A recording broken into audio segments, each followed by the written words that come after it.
Son las 9:02 de la mañana, estamos en Enfoque de los Sábados, un enfoque muy especial, porque vamos a conversar con el presidente del Consejo de Ministros, congresista, don César Villanueva, sobre el balance y acciones del Ejecutivo, en unas semanas que han sido particularmente agitadas por una serie de factores y circunstancias, y sobre todo porque siempre, sin duda, es necesario revalorar y revisar las conductas y las políticas que siguen tanto el presidente cuanto el presidente del Consejo de Ministros, y sobre todo en un país en el que, en efecto, las reacciones políticas son sumamente rápidas, apremiantes y apremiadas, y en muchos casos también desconcertantes. ¿Dónde estamos? ¿Qué es lo que está ocurriendo? Podemos señalar que nuestro encaminamiento frente a las tragedias y problemas naturales que se nos ha presentado, que la naturaleza nos presenta, tengamos la posibilidad también de abordar temas institucionales que son acuciantes, serios, y finalmente tener una política también territorial y una política económica que nos permita reconstruir de una manera conveniente, adecuada y profunda la situación de cientos de ciudades y de cientos de lugares del Perú hoy día afectados por los desastres naturales. Señor presidente del Consejo de Ministros, mucho gusto de estar con usted y saludarlo. El gusto y el honor es mío, siempre, don Raúl. En primer término, lo primero que le quiero plantear es lo que se ha puesto de día y que es materia de comentario en las últimas horas también. Es decir, si el presidente de la República debió o no haber viajado a España a esta cita importante, sobre todo considerando que se presentaba el fenómeno del Niño de la manera más dura y severa, especialmente en el norte del país. ¿Qué necesidad había o qué objeto tenía no haber de repente variado el rumbo y regresar de inmediato? Bueno, en principio, don Raúl, un viaje presidencial tiene un armado con mucha anticipación, porque lógicamente obedece a una agenda internacional de compromisos. Uno, dos, un viaje presidencial requiere de la aprobación del Congreso mismo, no solamente del propio presidente y su gabinete. Entonces, todos esos pasos se han dado. Primero, en la importancia de este viaje es que en España el presidente fue invitado para, especialmente esta semana del Arco, que es la exposición que hace España anualmente sobre el tema del arte contemporáneo. Y en esa situación particular, el Perú ha sido el invitado principal. Y por esa misma razón, el presidente tenía que estar en esa ceremonia correspondiendo a los honores que le dieron al Perú para representarse en esta posición de mucha importancia internacional. Interrumpo un ratito porque estamos en comunicación con Mariano Caldera, nuestro reportero que está en la parroquia de San Lázaro del Rímac, donde asumirá dentro de poco el arzobispado de la ciudad de Lima. Discúlpenme por la interrupción. Mariano, adelante, por favor.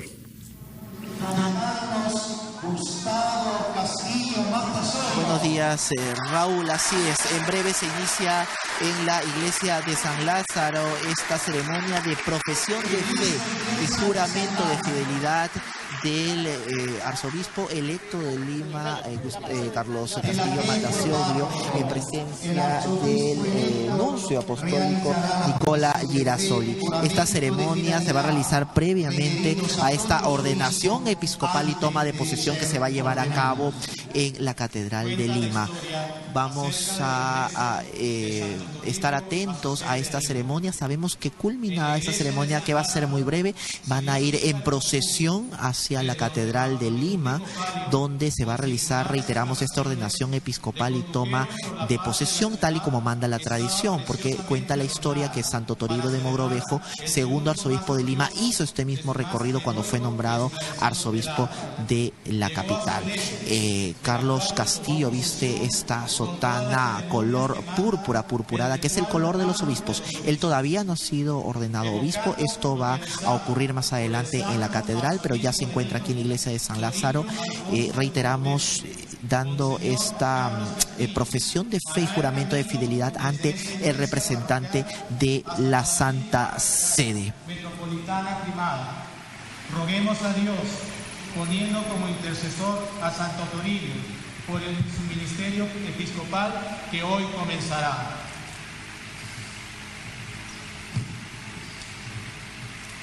Himno a Santo Toribio.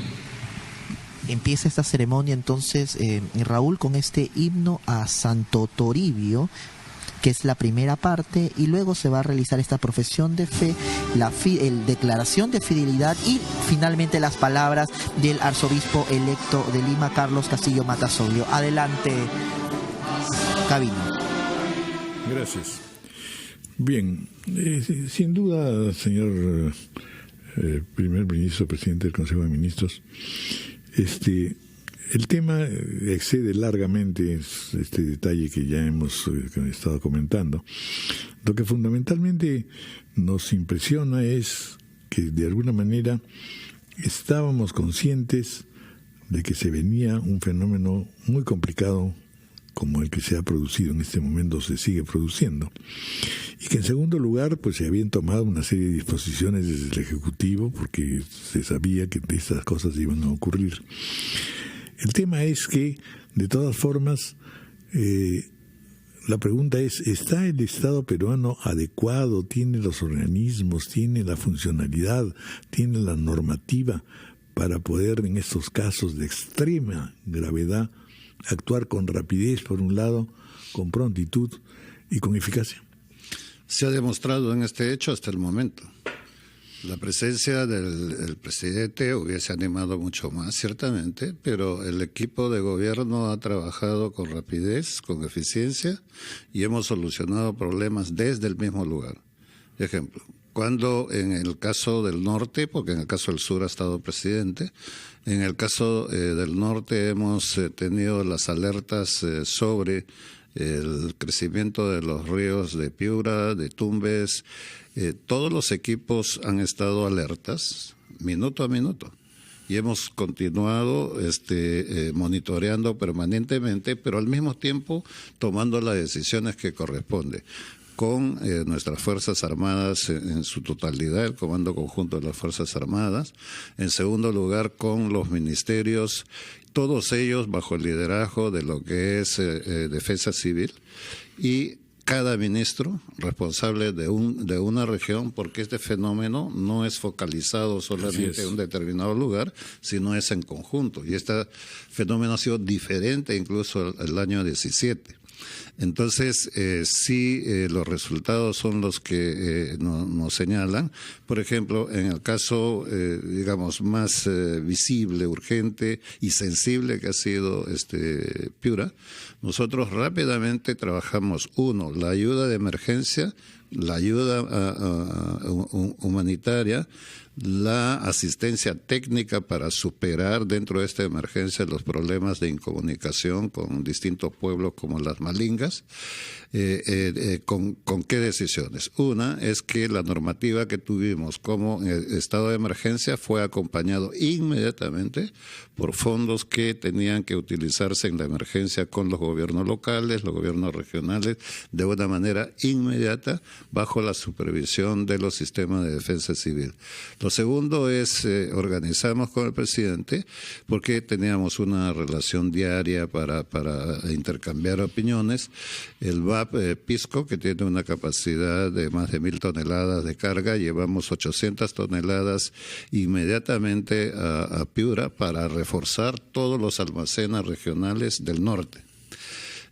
No había la urgencia de atender con alimentos, con medicinas, porque había, pero lo que queríamos era que no nos agarrara desprevenido si es que estas lluvias continuaron, ¿no es cierto?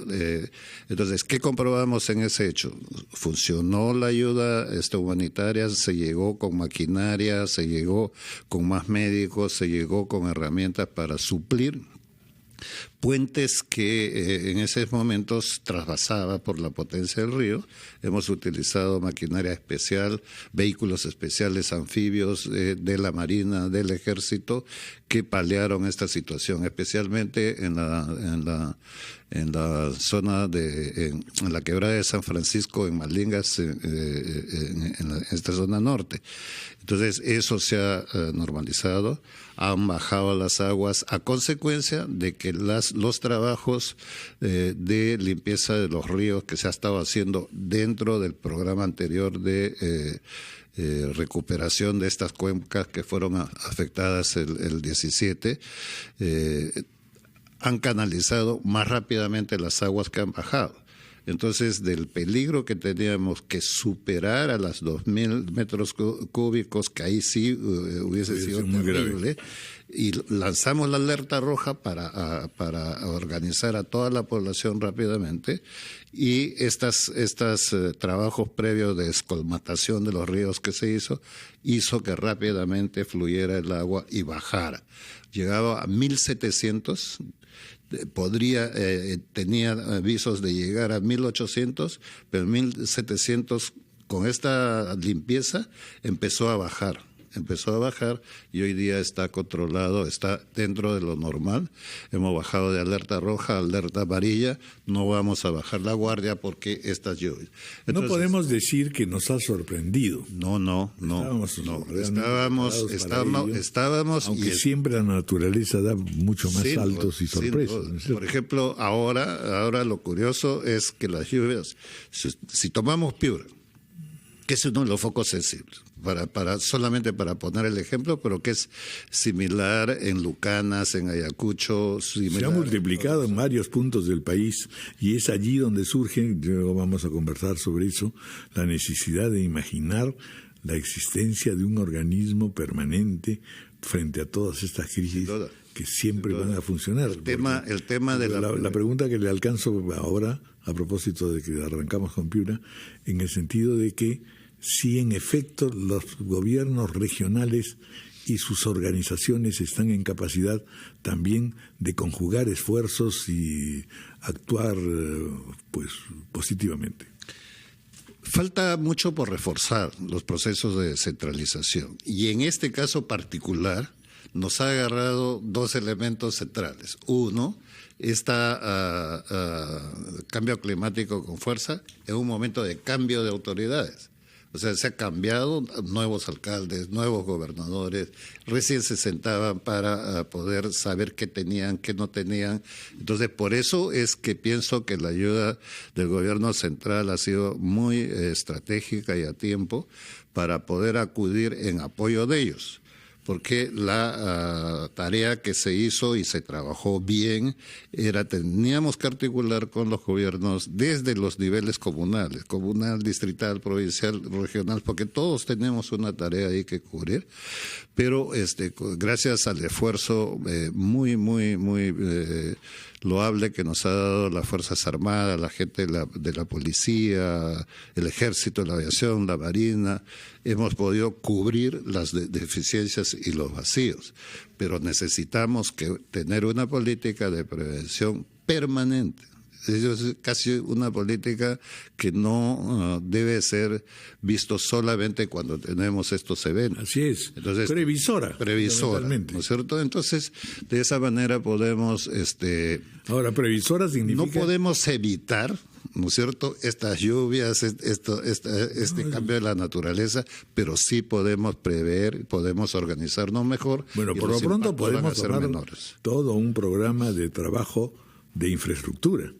Que eso es permanente y constante. Sí, pero por ejemplo, cuando usted me dice estamos preparados, yo creo que estamos yendo en buen camino de preparación, porque los puentes, hoy día el presidente está justamente inaugurando un puente, pero todos estos puentes los hemos podido hacer a la velocidad.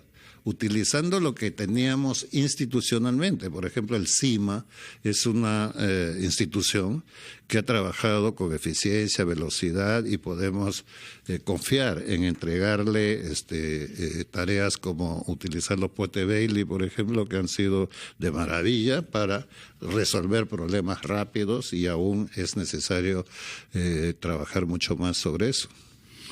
¿Qué es lo que se necesita a nivel del gobierno regional?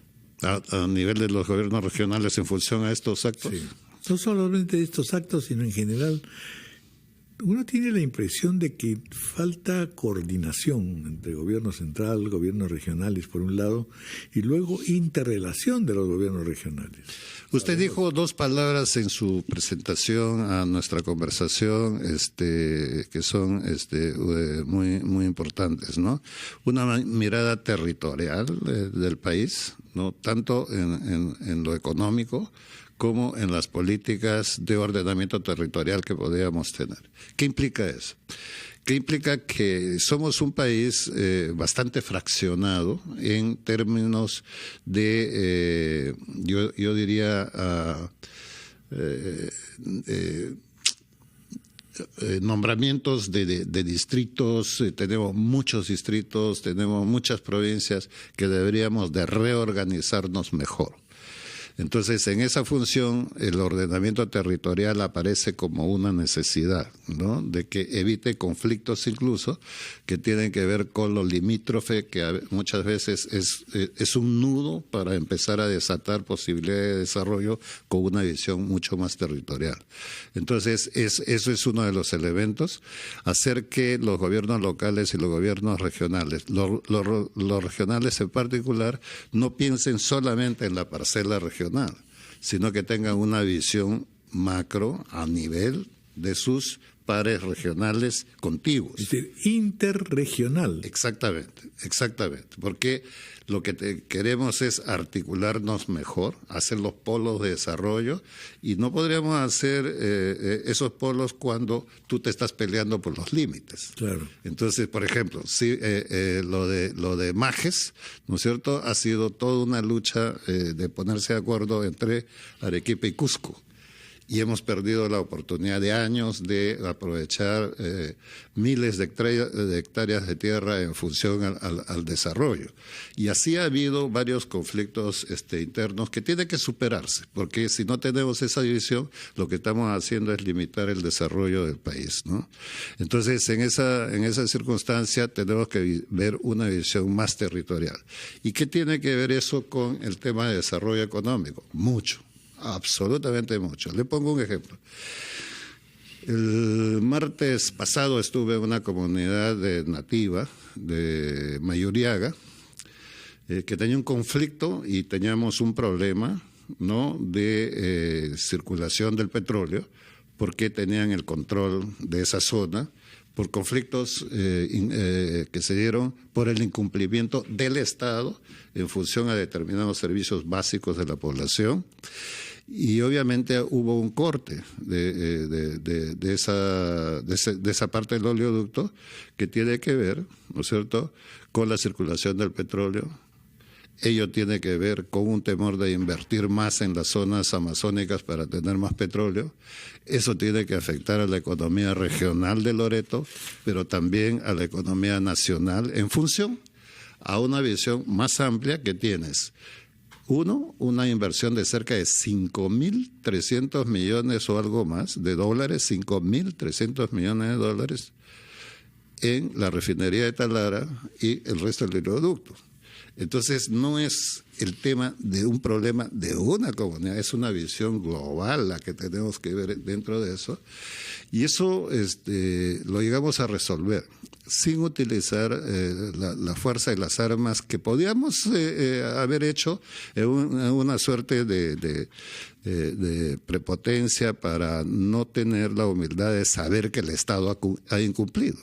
Entonces yo fui personalmente allá a conversar con las comunidades, hemos resuelto resuelto el tema, ahorita está circulando el petróleo, una empresa Energy o Frontera Energy que estaba perdiendo mucho dinero porque obviamente utiliza el oleoducto, estaba con pérdidas y también con el deseo de salirse.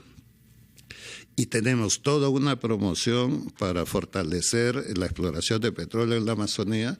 Entonces, con eso lo que nosotros demostramos es que no hay anti en la Amazonía, antipetrolero. Lo que ha habido es una falla del Estado en el incumplimiento de ciertas obligaciones básicas. Uno es que los beneficios que ha dado el petróleo a través del canon petrolero no ha llegado a estas comunidades. Así es. No ha llegado mínimamente. Es una injusticia, en definitiva. No hay una injusticia, ni siquiera un bote para resolver un problema de urgencia con la salud, ¿no es cierto? Entonces, 40 años de ese mismo procedimiento llega a agotar la paciencia y toda esta paciencia. Entonces, nosotros tendríamos no podríamos manejar un país con la soberbia de decir lo hago igual. Y si quieres, obedeces a lo que yo te digo o te meto para adentro. No funciona así el Estado. Entonces nosotros somos un gobierno que tiene la paciencia del diálogo y hemos resuelto por el diálogo este hecho. Entonces, de un hecho que estábamos perdiendo millones de dólares, ahora es un hecho de concertación social donde ellos se van a integrar, uno, recuperando los beneficios que se tiene de darle la posta médica, de darle una asistencia técnica, de mejorar sus condiciones de vida, dándole el agua que le has ensuciado o lo has contaminado con el derrame petrolero. Entonces son cosas mínimas que tú tienes que cumplir como Estado y ahora hay un acuerdo de que, por ejemplo, los trabajos sencillos de desbroce, de desmonte, que es propio de la gente selvática para manejar el bosque, sea un contrato con Petroperú, no solamente para cuidar el desbroce, que no tape la maleza al oleoducto, sino de cuidarlo, porque ellos entienden que es su medio de vida también. Entonces tú tienes un aliado estratégico por delante que ahora sí nos permite promover la exploración de petróleo con más fuerza, ¿no? Y confianza, y todos aquellos que dicen que hay una posición antipetrolera quedan sin discurso. Pero que obviamente tienes que tener un Estado consecuente entre la promoción de la inversión privada, el cuidado social y el cuidado medioambiental. Esa es la función de un gobierno. Entonces, volviendo a lo primero, un problema lo tienes que convertir en una oportunidad. Un problema de una comunidad sirve para más de 300 comunidades donde está todo el río, ¿no? Todo el oleoducto hasta llegar a Talara. Y eso nos permite entonces entrar a un proceso de defender una inversión que se discute mucho si debió hacerse la refinería o no, pero está en camino. Y yo no puedo decir, ya déjalo a mitad de camino, o sea, está en camino, son más de 5.000 millones de dólares que estamos invirtiendo ahí que tenemos que cuidar. Ahora, sin embargo, efectivamente existe también un poco la preocupación de decir, ¿qué está ocurriendo con el gobierno cuya adhesión ha disminuido, por un lado, es decir, el porcentaje de adhesión de la ciudadanía ha disminuido, y está preocupado por cosas que son accesorias, que no son las más fundamentales, que no son las más importantes? De hecho, tiene el Ejecutivo que preguntarse, en realidad, qué les está ocurriendo a propósito del caso de Lavallato y todos los escándalos que van a continuar. ¿Está actuando lo suficientemente y adecuadamente? Debiera tener más desarrollo, justamente saber cuáles son los encaminamientos que está tomando la administración con respecto a este caso, sobre todo porque en algún momento ya vamos a entrar a una fase de ejecución jurídica. Sin duda, cuando se ha empezado todo este proceso de reforma de la justicia, es que confiamos de que para acá, para adelante, los órganos pertinentes, las instituciones que les compete, como el Ministerio de Justicia, el Ministerio Público, las Procuradurías, etcétera, hagan el papel que tienen que hacer. Ahí el Ejecutivo respeta las autonomías, pero sí facilita los hechos logísticos de presupuesto, algún tipo de reforzamiento que requiere. Pero las decisiones de políticas que cada una de estas instituciones tiene que hacer ya le compete a ellos directamente, porque si no, otra vez dirían el Ejecutivo está interfiriendo, el Ejecutivo está manejando el Ministerio Público, sandeces que hemos escuchado permanentemente. Pero tenemos la tranquilidad de esperar. Ahora ya tenemos la Junta Nacional de Justicia en marcha, se están terminando de elegir los candidatos que van a formar parte de esto. El día de ayer se ha elegido creo que a 2 de las universidades. Cuando eso complemente ya estarán en condiciones de empezar a actuar y esperemos tener los mejores jueces y los mejores fiscales. Toda esa ruta ya corresponde a esta institucionalidad y obviamente al Congreso en algunas ocasiones que son de su competencia. El Ejecutivo lo que va a hacer en esta función es, por ejemplo, nosotros hemos, aun cuando no hemos tenido la aprobación de todo lo que hemos presentado, entendemos que es natural, por ejemplo, el tema paritario, hemos promulgado la ley y hemos dejado que eso funcione. A futuro se podrá ir mejorando, que se vaya mejorando, de eso se trata, pero poner en marcha. Entonces, todo eso tiene un canal. Ahora nosotros estamos atendiendo con mucha concentración todo el tema coyuntural de este cambio climático. Lo estamos atendiendo, pero sin perder de vista lo más importante, que es una política económica que vaya creciendo, o sea, que vaya mejorando progresivamente, y para eso tenemos que determinar políticas de acción. En ese papel, que es lo importante, porque si no tenemos una buena correa que nos permita aguantar, ¿no es cierto?, las exigencias sociales, el crecimiento, la lucha contra la pobreza, etcétera, el resto es discurso.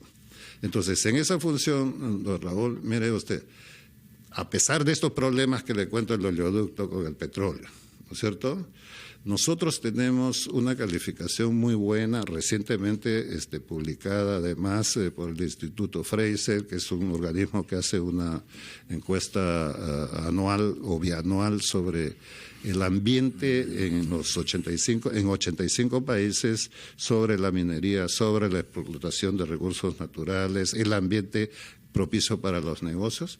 Hemos mejorado notablemente, estamos en el puesto 14 y en el segundo nivel, a nivel de América Latina, después de Chile, en el tema de la minería, ¿no? Entonces, hay una valoración externa sobre las condiciones de lo que estamos haciendo. Que no las estamos reflejando internamente. Exactamente, o sea, nos golpeamos acá. 1, 2, a pesar de todas estas tormentas, las tormentas climáticas, las tormentas políticas, las tormentas que vienen de estos lavajatos y todas esas cosas, el año próximo vamos a tener por lo menos un ingreso de 5.300 millones de dólares por el turismo. Mire usted. Entonces, porque somos un país realmente bendecido. De gran atracción. De gran atracción, ¿no es cierto? Vamos a hacer una pausa y continuamos. Sí, pero permita un medio segundo nada más. En este mar de problemas y de preocupación de cambio climático, ha mejorado nuestra situación en relación a los productos de agroexportación. Entonces, un mal que nos preocupa nos trae también un beneficio si es bien manejado. De acuerdo, vamos a hacer una pausa, son las 9:31.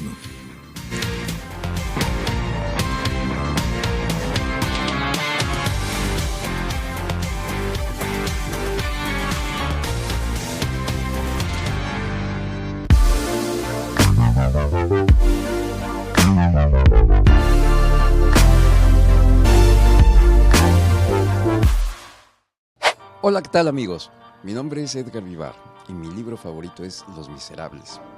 Es un libro que siempre vas a encontrar algo nuevo. Yo lo he leído 3 veces. Es un libro grande, extenso, pero habla acerca de una vida maravillosa y que estoy seguro que los va a subyugar. Además, lee. La lectura es una llave maravillosa que te abre un mundo que ni siquiera has sospechado. Puedes viajar, puedes crecer, puedes ver cosas inimaginables a través de la lectura.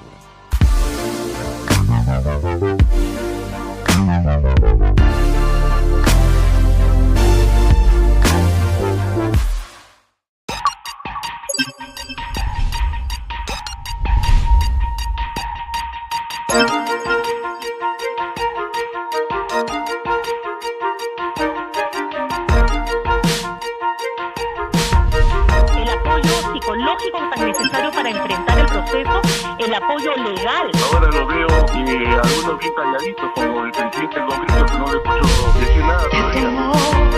En mi ser, en mi dolor.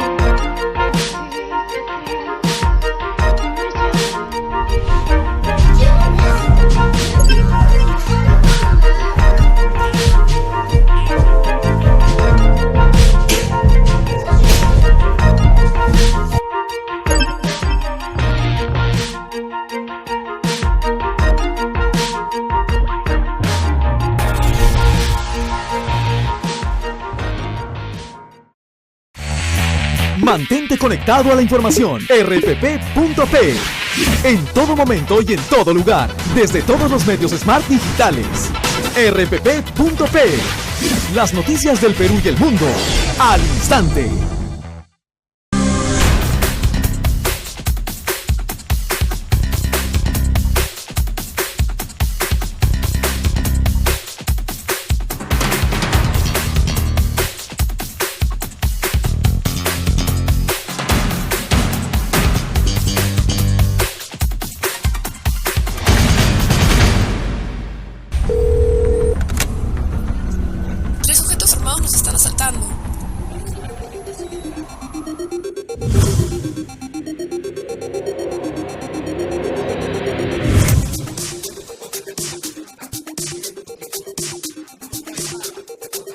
Cuando estés lejos de sentirte seguro, contacta al Rotafono, la línea de ayuda más efectiva. Llámanos al 438-8008.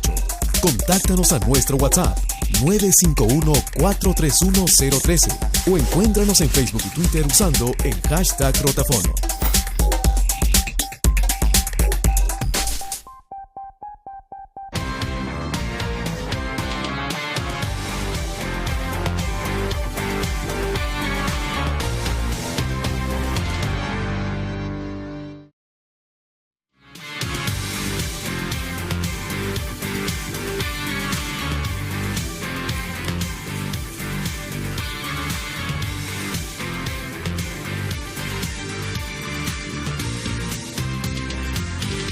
Continuamos conversando con el presidente del Consejo de Ministros y congresista César Villanueva.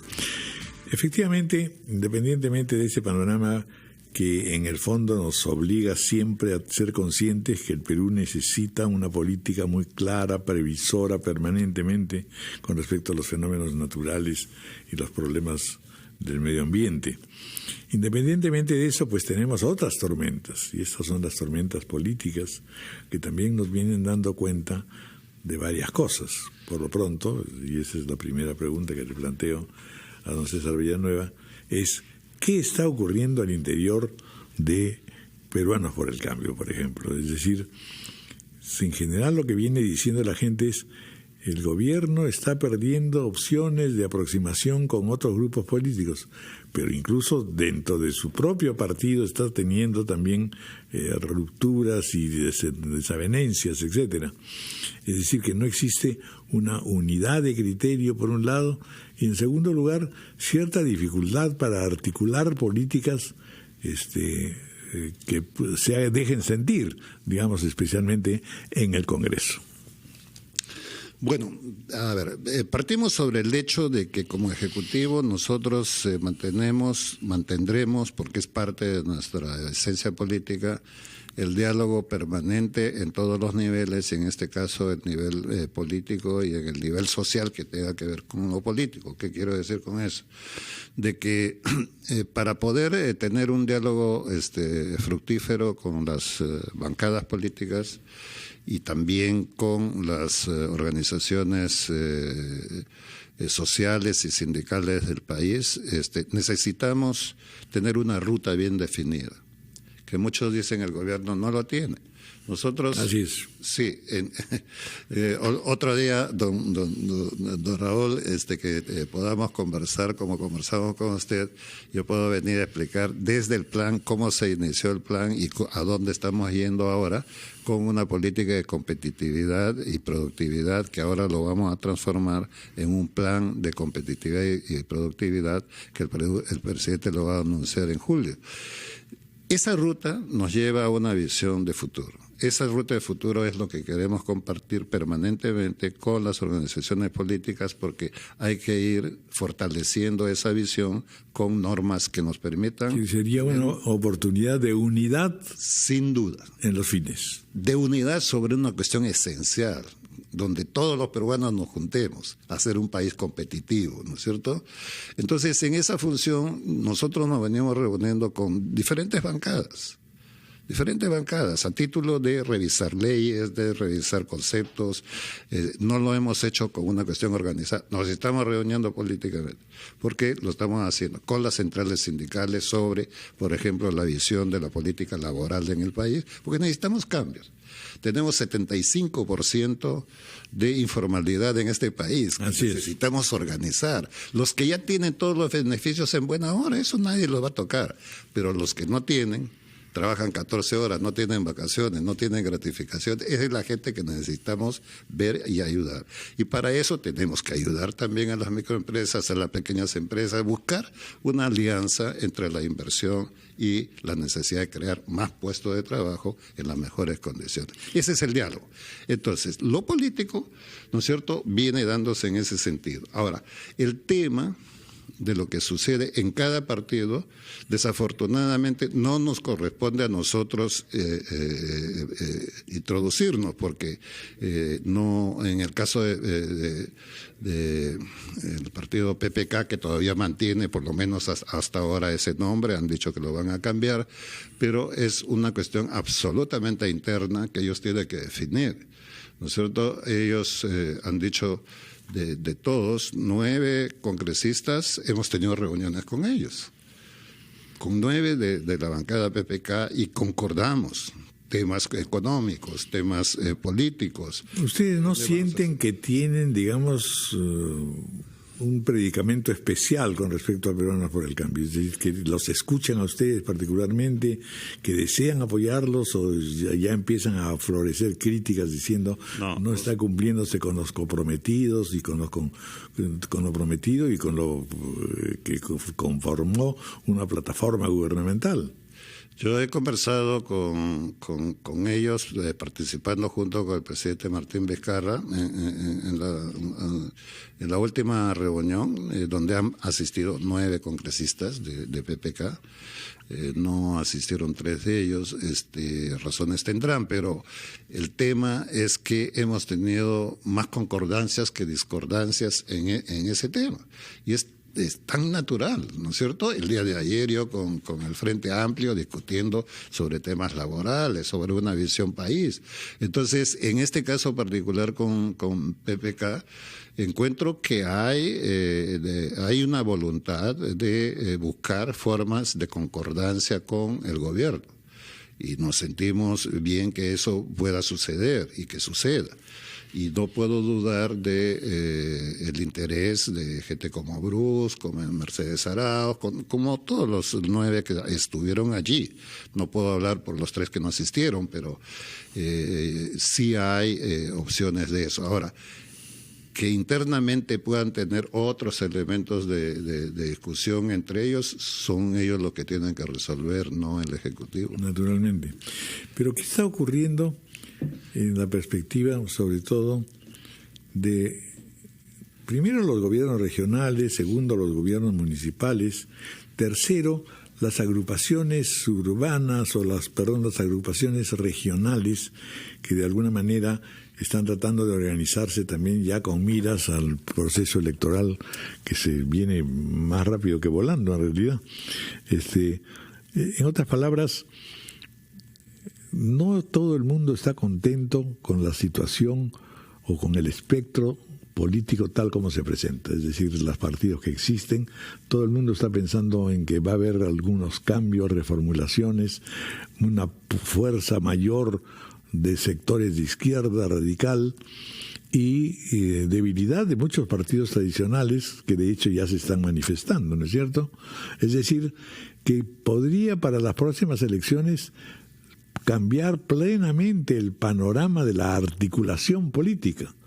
¿Lo están considerando ustedes así o no? Sin duda. Sin duda. O sea, nuestra prioridad es ver cómo hacemos crecer este país y hacer un competitivo. No es verdad que estemos anclados solamente en la lucha contra la corrupción. Es un elemento importante, además que todos los peruanos tenemos que estar concordando, pero una vez encaminado eso queda por las instituciones que le corresponde hacer. La otra, que tiene que ver con el crecimiento económico, ser un país competitivo, nos corresponde a nosotros pelear y lo estamos haciendo y lo vamos a seguir haciendo fuertemente. Pero el tema político es un tema trascendente y sensible, y en ese tema es que esta, digamos, poca simpatía por los políticos y por los partidos políticos y por los políticos de la población tiene que volver primero a un estado de humildad, de decir en qué hemos fallado, porque eso implica encontrar la causa para poderla resolver. Uno de ellos es crear partidos de verdad. Hoy día no los existen.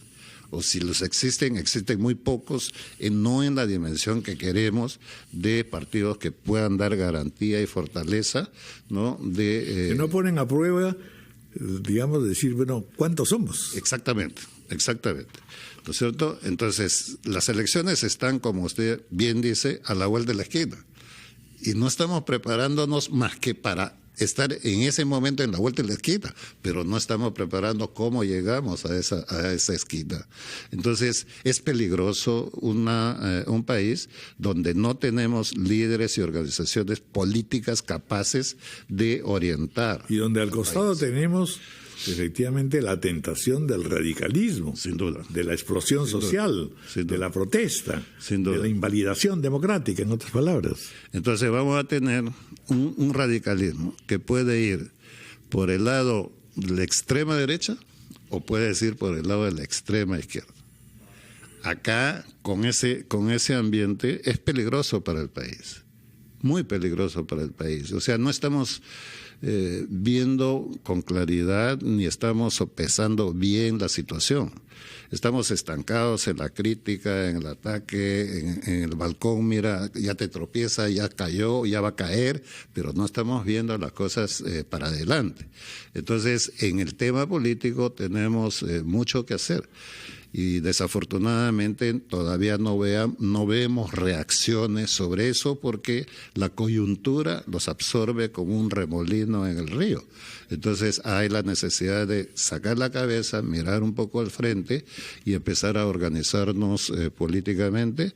La población tiene un rol fundamental ahí y de calificar las instituciones como pilares, ¿no es cierto? Pero dentro de esas instituciones los partidos políticos, que ojalá podamos tener la salida de dirigentes con y una capacidad de convocatoria que van perdiendo. Se va perdiendo. O sea, por eso es que es peligroso no tener unas guías, ¿no es cierto?, maestras que puedan seguir y puedan orientar sobre todo a la población a un destino mucho más positivo, ¿no? Vamos a hacer una pausa y continuamos.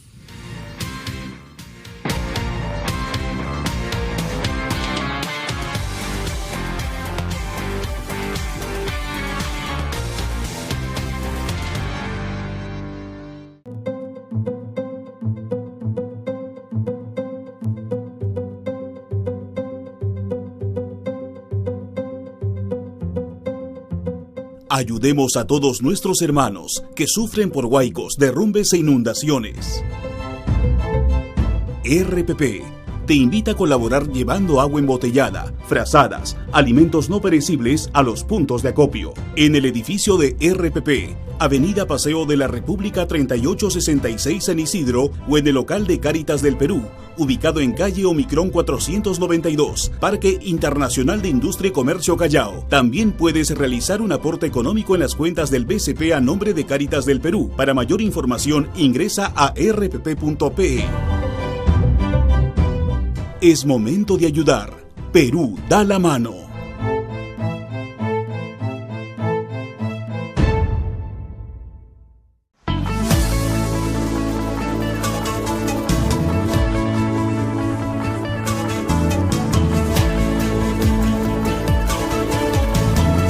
RPP, el medio en el que puedes confiar.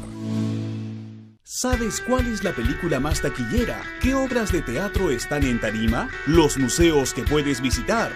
Eso y mucho más en Primera Fila.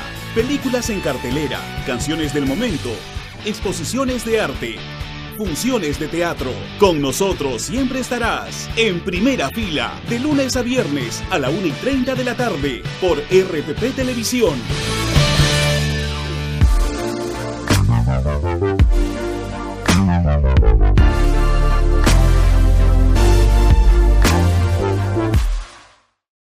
Hola, yo soy Pachi Vallerriestra, soy bailarina, pero disfruto mucho de la literatura. Hay muchos autores peruanos e internacionales que me encantan, muchos libros también, pero hoy voy a escoger a uno.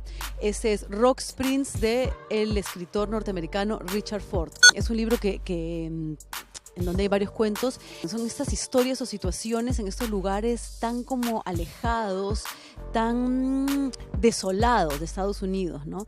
Creo que él es un ejemplo perfecto de cómo retratar su cultura. Bueno, invito a todo el público, joven, viejo, de cualquier edad, a leer, ¿verdad? Leer lo que hace es abrirnos mundos maravillosos, despertarnos la imaginación, es la oportunidad de conocer y ver las cosas desde otra perspectiva.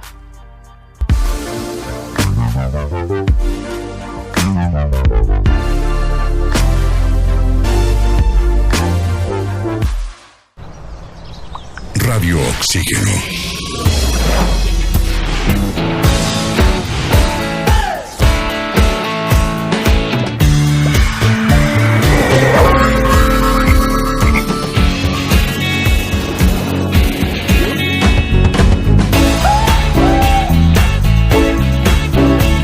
Vemos el mundo diferente porque respiramos música.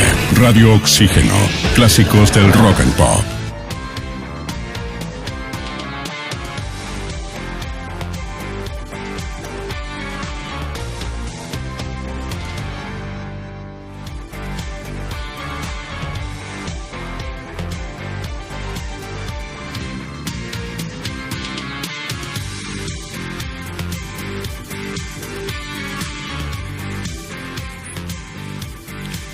Continuamos nuestro diálogo con el presidente del Consejo de Ministros, don César Villanueva. Vamos a ponernos en los dos temas que son seguramente más apremiantes y que en el fondo nos deben garantizar que las cosas debemos verlas con calma y con tranquilidad. Y que tienen que ver, una primera, con el escándalo y la crisis gravísima que produce toda la situación de Lavallato y todas las relaciones, en fin, internacionales con Brasil y con la empresa esta tremenda que ha causado lo que ha causado y que sigue causando en realidad una serie de preocupaciones. Vamos a entrar a una fase en donde aparentemente se van a aclarar mucho más cosas. ¿Cuán crítico y problemático es todo esto en relación con las posibilidades de estabilizar y encontrar determinada concordia política con miras ya a un futuro electoral? Y lo segundo tiene que ver fundamentalmente con la situación de las regiones y la situación de las provincias. están cambiando las cosas a tal punto que en realidad el Estado tiene que hacer un enorme esfuerzo para convencer a la gente de que se necesita participación política, de que se necesita participación más activa y que no sea solamente la protesta y la queja, organización en realidad, con miras al poco que queda de la actual administración, pero sobre todo estar claramente identificados con lo que el Perú necesita como proyección en el próximo gobierno. Sobre lo primero, don Raúl, el tema político frente al tema de Lavallato. Lo que existe hasta ahora son opiniones contrapuestas. Primero sobre los acuerdos a los que se llegó, cómo se llegó a esos acuerdos, por qué llegaron a esos acuerdos, que los consideran insuficientes algunos y otros consideran que es el camino que se ha seguido.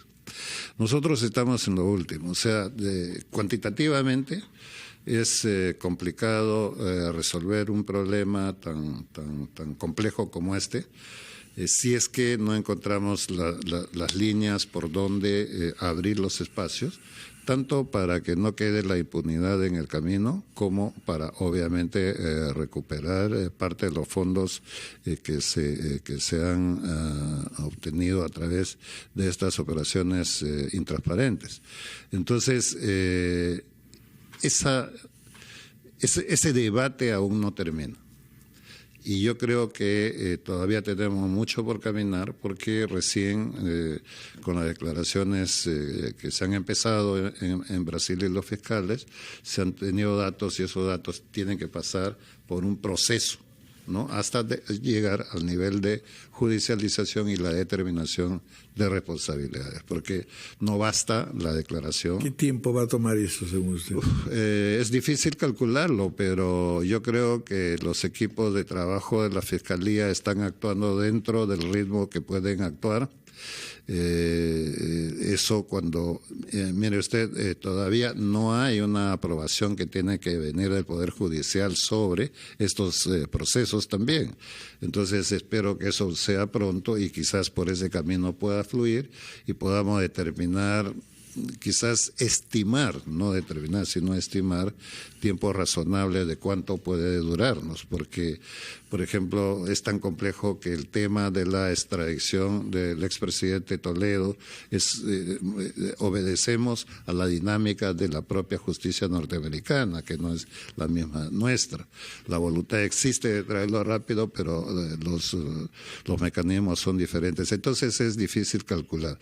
Esperemos que eso pueda ser lo más pronto posible, pero yo no estaría en condiciones de poner una fecha, mucho menos un cronograma de cómo se pueden dar estos procesos. Entonces, mientras dura este debate, estamos muy entretenidos en eso y no podemos vislumbrar un poco los siguientes pasos, que son demasiado importantes. No es solamente una elección, sino qué pasa con estos procesos que tenemos que dar. Por eso mismo es que nosotros estamos tratando de acelerar también, pero no por apurados queremos hacer cualquier cosa, de establecer un plan de competitividad para el Perú. En lo segundo, con las provincias, los distritos y las propias relaciones con el nivel central, es un tema que la propia OCDE establece los mecanismos de que tenemos que, para ser un país que entra a la modernidad y que entra a ser un país con manejo equilibrio de la gerencia nacional, tenemos que ser un país descentralizado. Esa descentralización implica, ¿no?, fortalecer las propias organizaciones o los gobiernos locales y regionales. Eso no es una tarea fácil, hay que buscar líderes regionales que tengan ese concepto, líder. Líder no es un un discursero de plazuela. Tiene que ser una gente que vea la historia de dónde sale regionalmente y cómo podemos articularnos nacionalmente.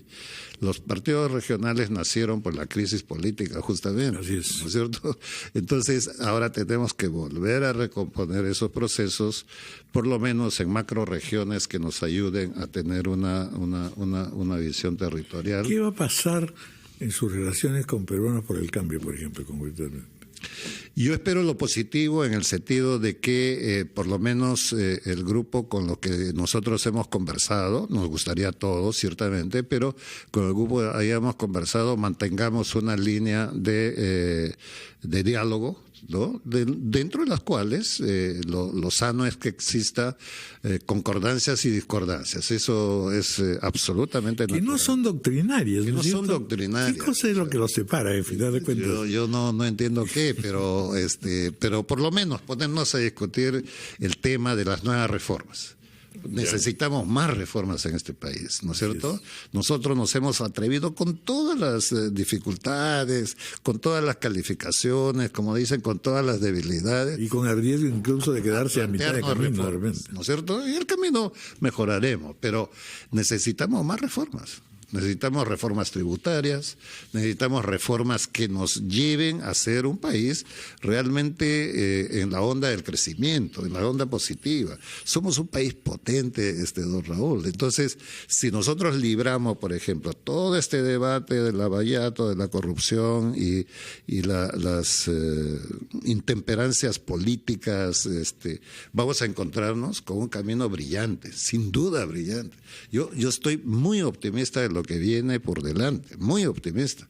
Yo puedo hablar, si no hay hecatombes que nos detengan, vamos a seguir creciendo. Nos gustaría más aceleradamente, pero vamos a seguir creciendo. ¿Por qué? Porque no hemos perdido la buena imagen externamente. En la olla interna es donde estamos nosotros como los cangrejos, ¿no? Agarrándote para que nadie suba a la superficie. Y eso es terrible. Deberíamos más bien de empezar a articularnos sobre ejes concretos. Tú dudas del color político, de tu ideología, muy bien, duda, pero no dudes de tu país competitivo. Acá está tu plan. Discutamos sobre eso. Dime, esto está mal, esto está bien, yo propongo tal cosa. Ese es el gran debate que nosotros tenemos que tener.